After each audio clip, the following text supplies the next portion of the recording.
Fala pessoal, esse vídeo aqui é a pedido, tá, de um seguidor meu, que eu achei uma boa ideia para fazer um vídeo para explicar o que está acontecendo. É porque o STF essa semana chegou no entendimento de que as Big Tech, as plataformas digitais, elas têm que ser responsabilizadas pelo conteúdo que os usuários postam. E algumas pessoas estão espalhando por aí que isso aí é censura, que não sei o que o STF validou a censura no Brasil, etc. E esse seguidor meu perguntou se isso poderia afetar canais como o meu, ou esses canais que criticam as religiões como Antônio Miranda, Sabino, professor José Moreno, etc. Então eu vou explicar para vocês primeiro qual foi o entendimento do STF, e aí eu vou chegar na parte religiosa, tá bom? Então vamos lá. O entendimento do STF, pessoal, não vai mudar muita coisa na internet. A única diferença agora é que as plataformas vão ser responsabilizadas pelos conteúdos dos usuários.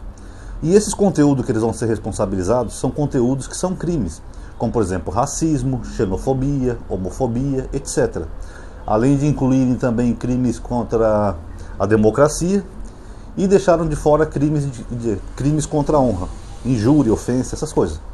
O que isso muda na prática? Antigamente, para você retirar um conteúdo, por exemplo, alguém fez uma postagem racista no X. Para você retirar aquele conteúdo, a pessoa tinha que acionar a justiça. Por exemplo, teve uma vez, só vou citar como exemplo, tá? O Danilo Gentili fez um comentário racista no X, não vou lembrar de cabeça o que era. Aí um afrodescendente se sentiu ofendido com aquilo, respondeu ao comentário do Danilo, e o Danilo respondeu assim, ó, quantas bananas você quer para parar de encher o saco? Então foi um comentário racista. Eu sei que muita gente vai falar que foi o contexto de piada, mas não, ele foi racista com o cara. Aí o que aconteceu? O cara entrou na justiça, e mesmo assim ele perdeu, e o Danilo acabou não tendo que pagar nenhum centavo para esse cara. Então, até então era assim, você tinha que acionar a justiça e ainda tinha o risco de você ganhar ou perder o processo. Agora com a decisão do STF é diferente. As plataformas são obrigadas a remover conteúdos que são criminosos, ofensivos, agressivos, sem a necessidade de passar pela justiça, basta uma notificação extrajudicial. O que é isso? Alguém que se sentiu ofendido, viu que uma postagem é muito errada ou criminosa, notifica a plataforma e a plataforma seria obrigada a remover o conteúdo. É basicamente isso, então não tem censura nenhuma. Se a pessoa não quiser ser censurada, é só ela não postar conteúdo racista, criminoso, atentando contra a democracia, xenofobia, essas coisas. Então não é censura, é só uma forma das Big Techs assumir essa responsabilidade para evitar todo aquele processo judicial. E muitas vezes as Big Techs não querem remover conteúdos alegando a tal liberdade de expressão. Isso aconteceu mais de uma vez, pessoal, que nem por exemplo uma vez aqui no Brasil, teve um garoto que entrou numa escola e matou outros estudantes. Não sei se vocês lembram disso. Aí a Polícia Federal descobriu que esse garoto fazia parte de um grupo no Telegram, onde esses grupos eles falavam exatamente isso, de assassinar crianças, cometer atentados.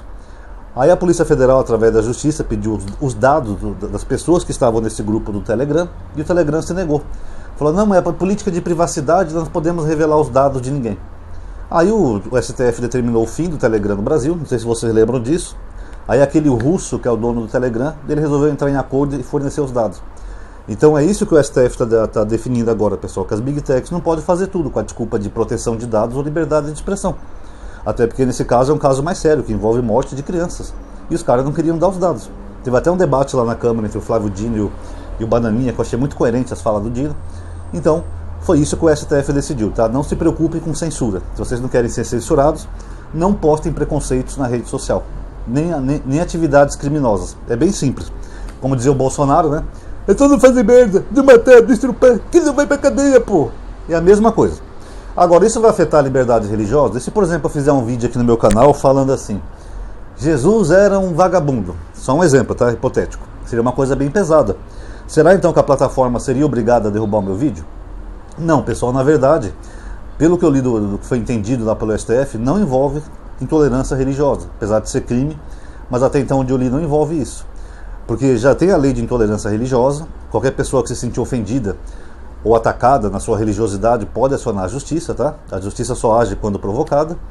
E a lei de tolerância religiosa ela não é bem nesse sentido como as pessoas pensam. As leis de intolerância religiosa, ela se refere a duas coisas.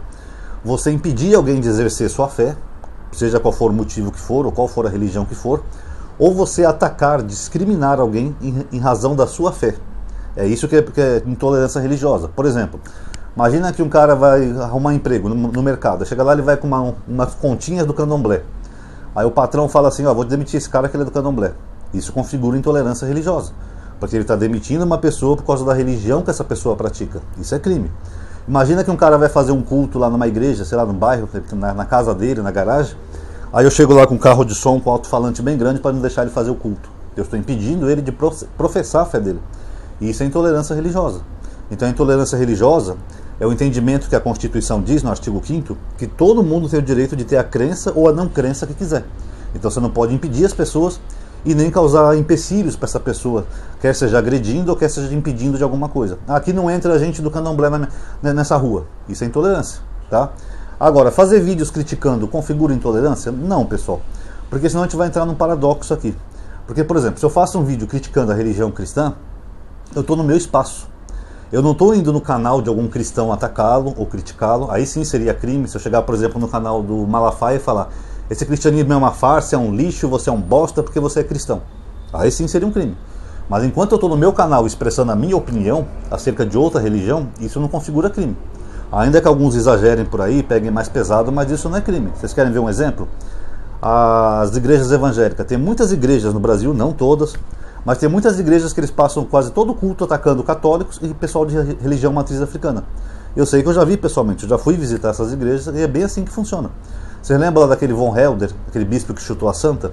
É basicamente isso que essas igrejas fazem. Chega lá e fala que os católicos são do diabo, que eles adoram Satanás, que a sua vida está ruim porque você tem uma imagem de Santo Antônio na sua casa. É basicamente isso que eles fazem.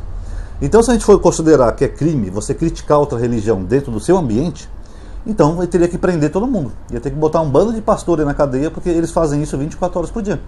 Atacam, ofendem. Teve até um pastor recente aí que eu fiz um vídeo de resposta. Não sei se vocês lembram que ele falou que Alá era um demônio. Alá. Sendo que Alá é o mesmo elo do Elohim da Bíblia. Uma ignorância, sabe, sem tamanho. Isso poderia ser configurado crime se fosse assim. Mas por que ele não foi preso, nem processado, nem nada?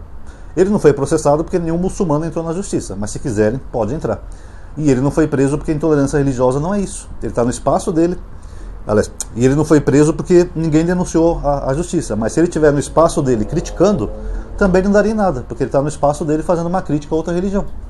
Então esses canais como os nossos, que às vezes criticamos algumas religiões, não é considerado intolerância religiosa, tá? Intolerância religiosa é você atacar alguém, impedir se alguém de fazer algo em função da sua crença, ou você impedir essa pessoa de exercer sua crença religiosa. Infelizmente acontece muito no Brasil, em muitos lugares inclusive.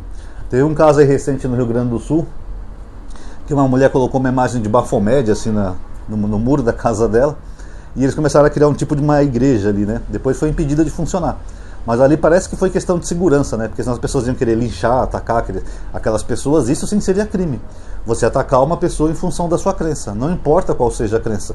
Quer adorar Baphomet? É um direito das pessoas. Se você não gosta, é só você não participar e pronto. Então, tecnicamente, é bem simples até, né? Então, terminando aqui o vídeo, respondendo a pergunta do meu seguidor, acho que Observando Tudo, acho que é o nickname dele.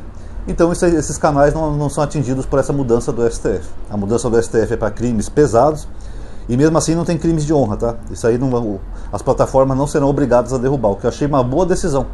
Porque senão qualquer pessoa que criticasse qualquer pessoa ia ter o conteúdo derrubado. Por exemplo, um cara que é petista, se chamasse o Bolsonaro de genocida, aí ia ser derrubado o conteúdo. Ou um cara que é bolsonarista, chamasse o Lula de ladrão, aí iam derrubar o conteúdo. Então eles tiraram essa parte porque senão...